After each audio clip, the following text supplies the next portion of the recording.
आता जेजुरी गडावर खंडोबाच्या दर्शनासाठी जाणाऱ्या भाविकांना भंडारा खरेदी करण्याची सक्ती केली तर दुकानदारावर कारवाई होणार आहे। हो, तुम्ही बरोबर ऐकलत।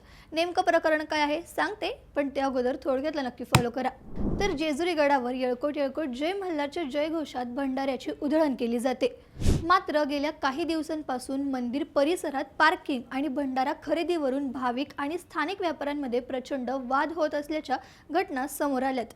अनेक ठिकाणी भाविकांना विशिष्ट दुकानातूनच महागडा भंडारा किंवा पूजेचं साहित्य खरेदी करण्यासाठी सक्ती केली जात होती। याच मनमानीला चाप लावण्यासाठी पोलिसांनी स्पष्ट केलंय की आता कोणत्याही भाविकावर दबाव टाकता येणार नाही आणि भाविक त्यांच्या पसंतीनुसार कोणत्याही दुकानातून साहित्य खरेदी करू शकतात। जर एखाद्या व्यापाऱ्याने सक्ती केली आणि त्याची तक्रार आली तर त्याच्यावर खंडणीचा गंभीर गुन्हा दाखल करून कायदेशीर कारवाई केली जाईल।